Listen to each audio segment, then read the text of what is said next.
Hey everyone, and welcome back to the channel. I'm your Aussie Teacher G, and as you can see, I'm in Paris.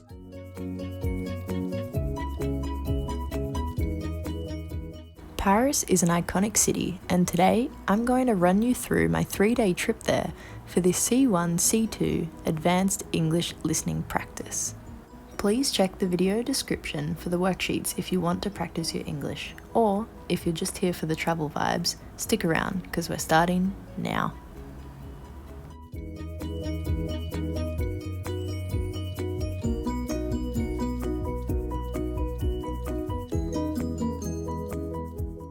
We woke up at the crack of dawn to catch our flight from Rome to Paris.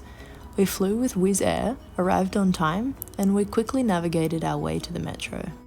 It took us about 30 minutes to get to the centre and arrive at Café du Temple, where we shared this beautiful brunch.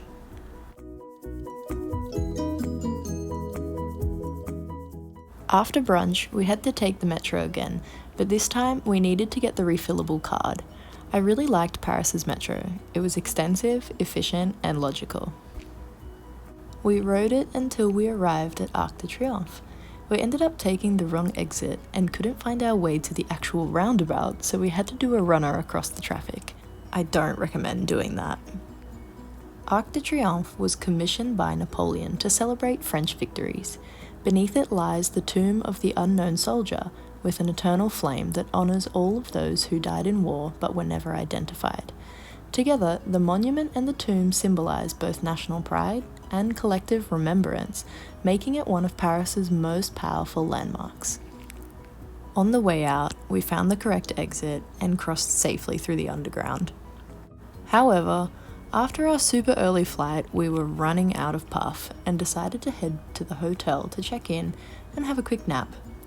We rested up, dressed up, and got the lay of the land before heading back into the centre for the evening. We took a lovely stroll along the Seine. Slowly we made our way to Notre Dame, stopping along the way to check out the shops and food. On the way across the bridge, we caught a lovely live music set.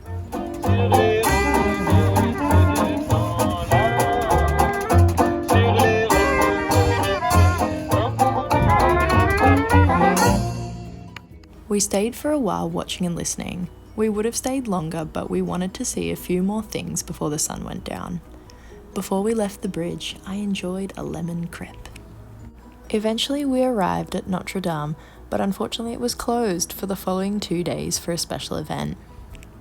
Then we headed towards Le Marais neighbourhood. We had a charcuterie board with stunning French cheeses. I've never really been a fan of blue cheese, but it was pretty great. But finally, it was time for the moment my sister had been waiting for the entire Europe trip, to find a speakeasy. The map was leading us down this really dark and seemingly abandoned street when suddenly a blue light appeared.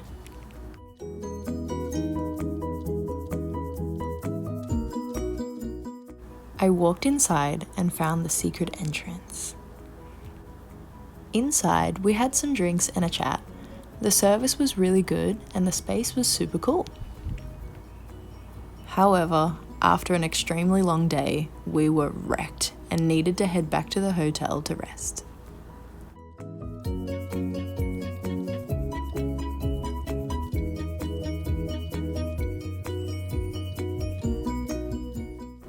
We woke up early, endured some vending machine coffee, and took the metro to the Eiffel Tower.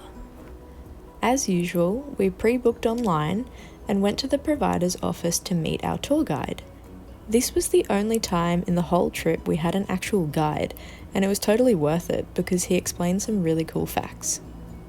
The Eiffel Tower, or the Iron Lady, was designed by Gustave Eiffel's engineering company and built in 1889.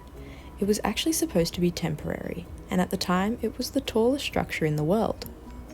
Since then, it's been repainted more than 20 times, shifting from red to yellow-brown to the bronze we see today, changes often made in response to public taste and complaints from Parisians about how the colours looked against the city.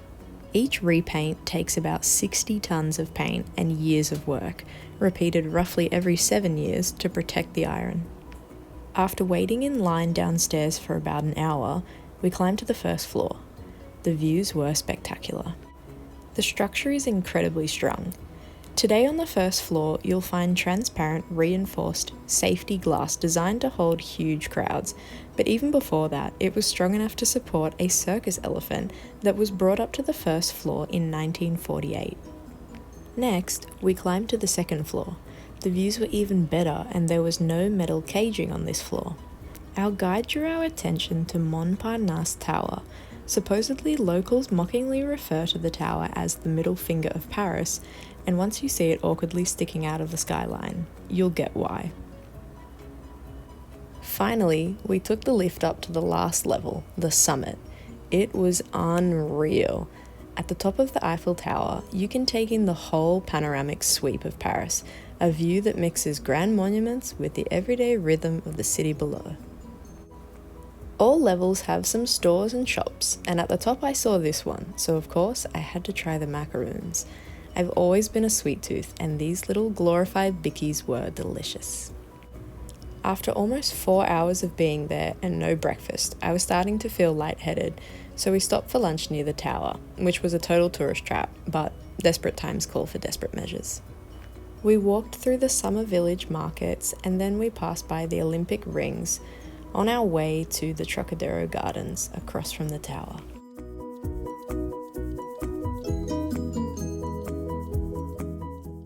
Here we had a little reconnecting with nature moment because those Eiffel Tower crowds were no joke. Then, up here from this angle, we had a little photo shoot. Once we had regained our chill, we headed back across the bridge to this spot to take our river cruise, which was included in our ticket.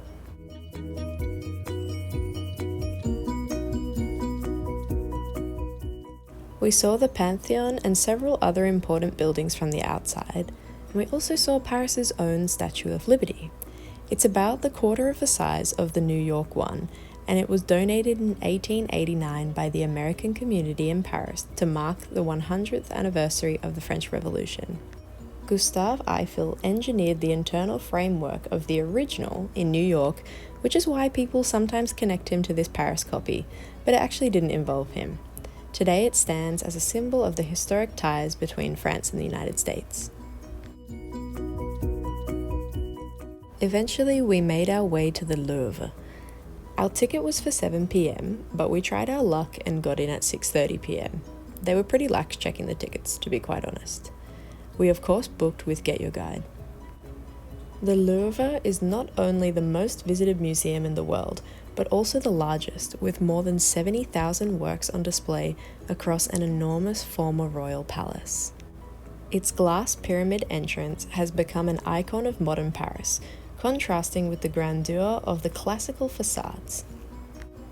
Inside, the collection spans thousands of years, from Egyptian antiquities to Renaissance masterpieces, including the Mona Lisa and the Venus de Milo. Leonardo da Vinci's Mona Lisa is surprisingly small, but people line up for hours just to catch a glimpse of that mysterious smile. Part of the obsession comes from centuries of hype. Thefts, reproductions, and endless pop culture references have turned it into the ultimate must-see artwork. Funnily enough, my sister was actually too short to see it behind the huge crowd.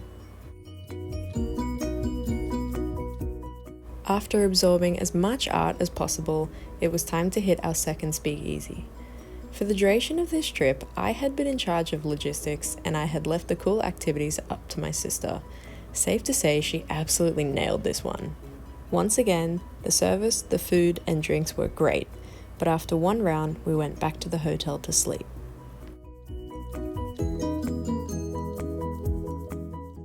On the last day, we woke up late, checked out of our hotel, and took the metro to Montmartre, the artistic neighborhood that once housed Picasso and many other creatives of his time.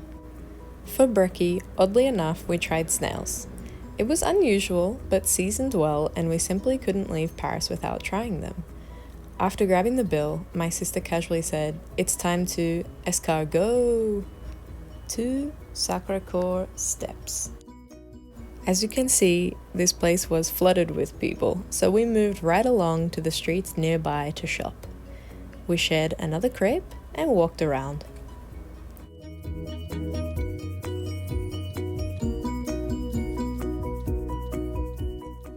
Eventually, we headed to Luxembourg Gardens. It was nice to see the French people sunning themselves without a care in the world. After walking around in circles for a bit, we finally found the public chess tables and even sat down to play a few games with the locals. Right next to the chess area was a small art gallery that had some really nice pieces. Our last stop was to try a creme brulee. I would have preferred not to pay €10 each, but it was pretty bloody good, I must say. Finally, we headed to St. Denis University Station to take the airport bus. What an amazing trip. Are you happy to be in Paris? Oui. Hey everyone, I hope you enjoyed the video. If you're here for the English activities, please check the description below where you will find grammar, writing and listening activities with answers and games attached. Until next time, you know what to do.